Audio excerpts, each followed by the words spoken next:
Awesome. Do we want to get started, Suman? Yeah, let's get started. Let's jump right in. So last week we started talking about reacting versus responding.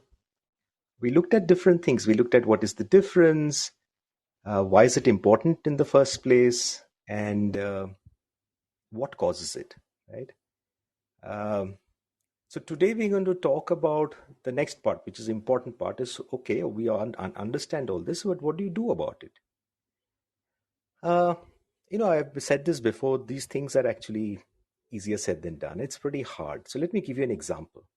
Let's say your child comes home with his report card, okay, and he has scored poorly in mathematics. So your response could be, again, you got a C in maths. What's wrong with you? Or a very different response could be, looks like you're struggling in maths. What else can I do to help? Right? So very, very different responses. So let me ask you, which of these responses comes to you naturally? I want to say B, but I have to say the first one because, and in answering that, I get the difference between reacting and responding, Suman. It's a beautiful example. But yes, the first one would be, why, this is why you need to study. What is wrong with you, right? But, for a lot of parents, and me included, right? I feel like if you do not, let's call it exaggerate, or if you do not make it a big deal, the child won't get how much of an important or how much the gravity of that situation really is, right? Yes. So a lot of the time, I think, the responses, or let's call it reactions, are also inflated, right? But what's your, so A, in the second situation, if I was to say, let's help you with this, how can I also make him see that it's a very, very big deal if I wanted to make him?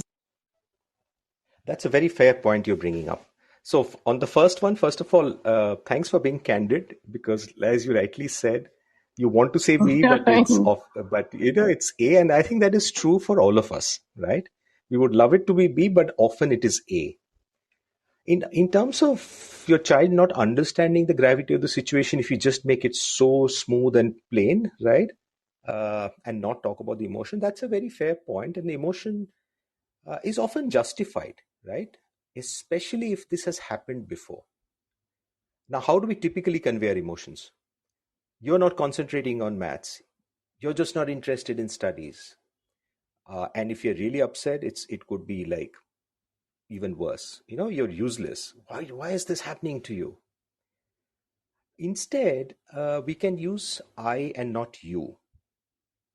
This is the second time you've got C in maths and I'm frustrated. I'm feeling let down.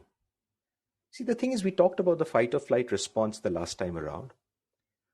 And the problem is the moment we utter the word you, right? And what typically goes with it is, of course, the high pitch and the finger pointing. It triggers the fight or flight response in the child. After that, he has just shut down and nothing we say makes any impact or any difference. So coming to your earlier question, yes, letting your child know how you're feeling surely has its benefits if it's done correctly.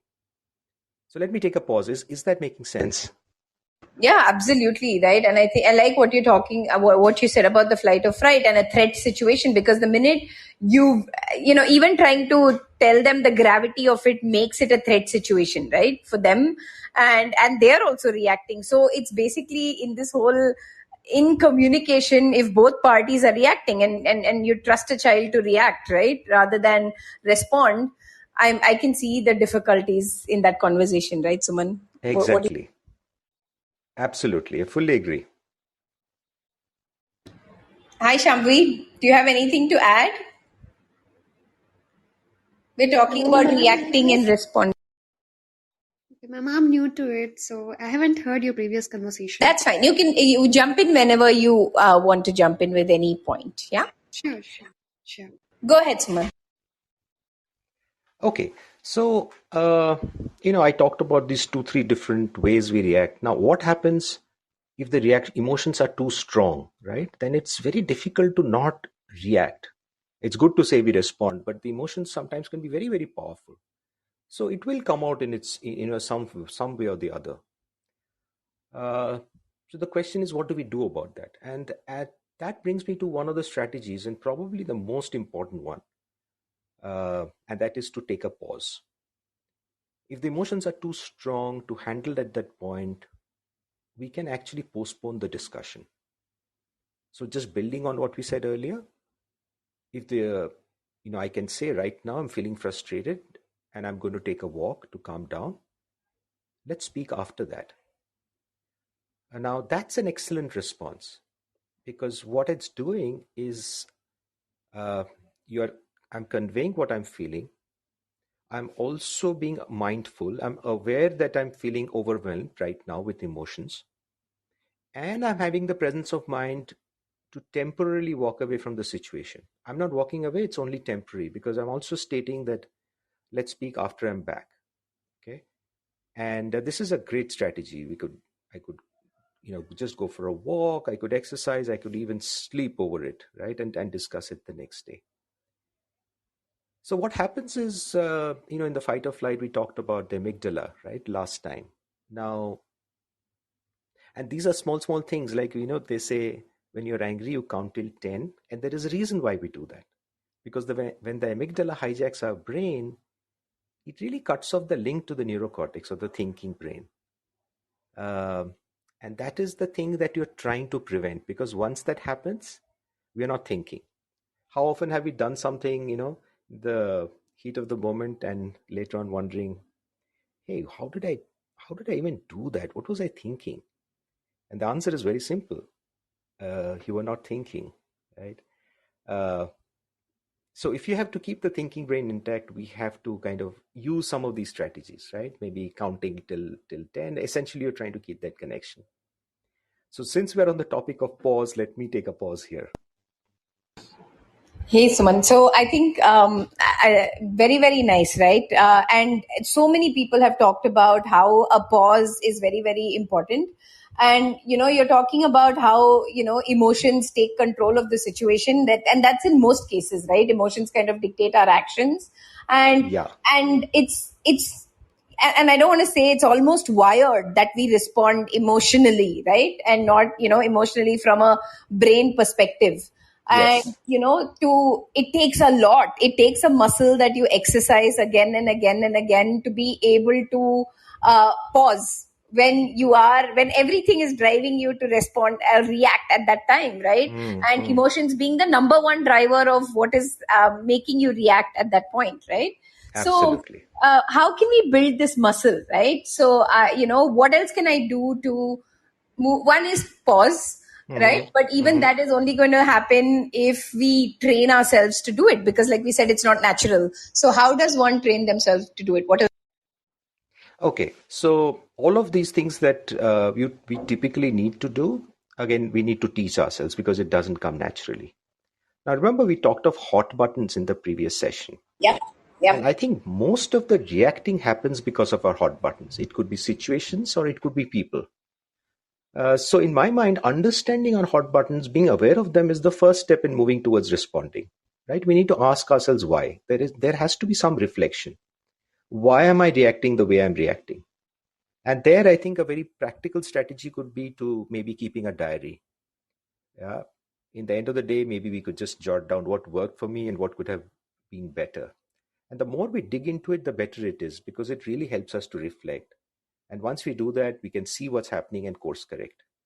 So reflection becomes very important, right? And if we do it in a systematic manner, like a diary, that becomes more like a habit. So that's one, right? So we need to ask ourselves why.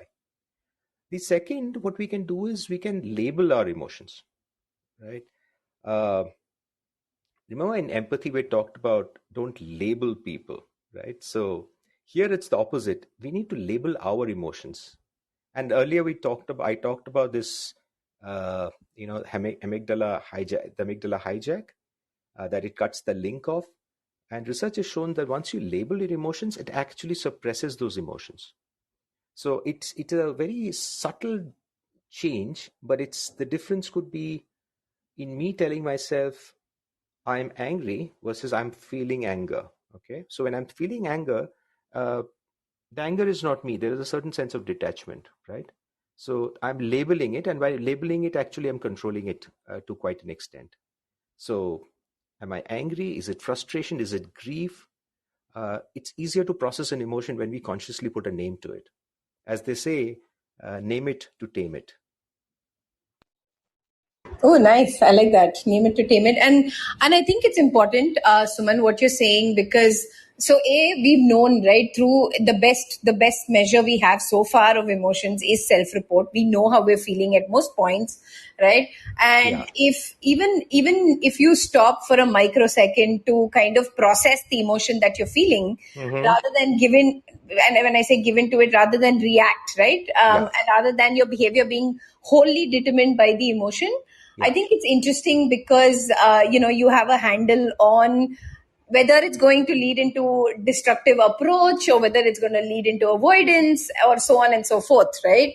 Yeah. So I Yeah. like that it is an actual, what you're talking about, name it to tame it, is a way to construct the pause also, right? Because Mm-hmm. you're trying to process cognitively something else at that point, which is very, very interesting to me, right?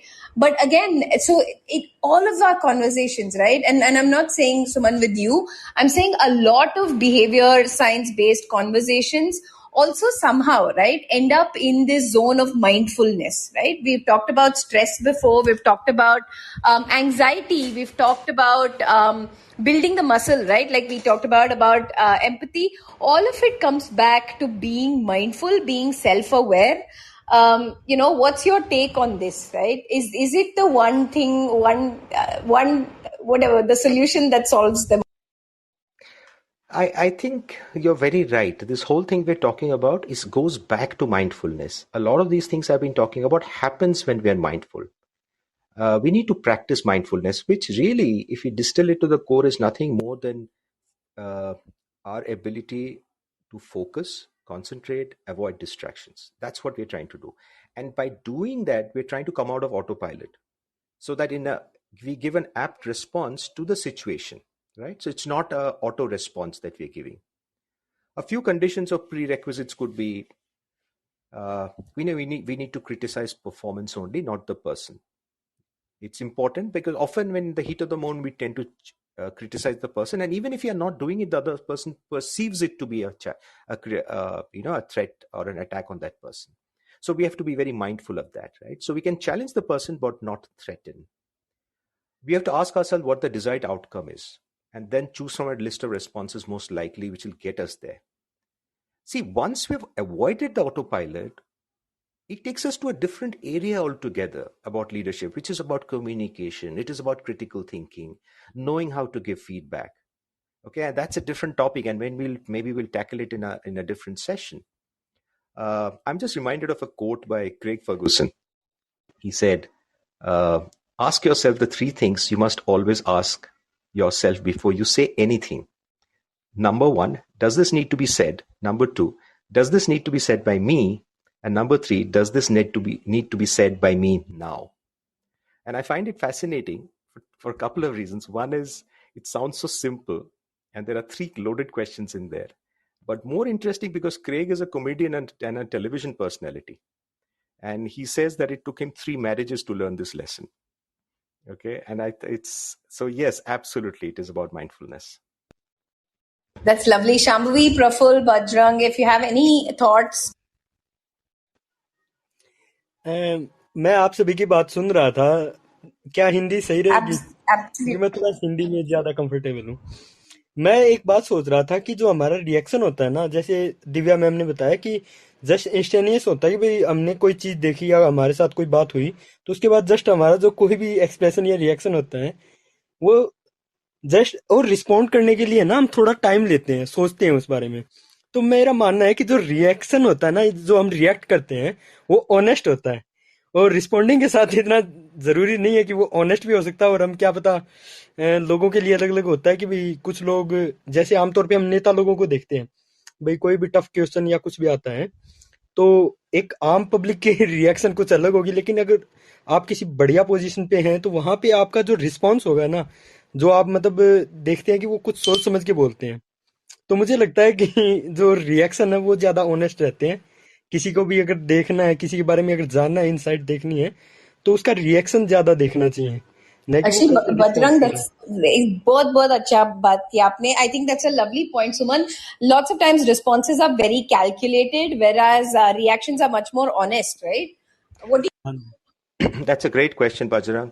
I think we need to be honest when we are responding also. See, that same example, if I go back to when I started saying, when I'm saying I'm feeling frustrated, that should show because it is really coming from my frustration.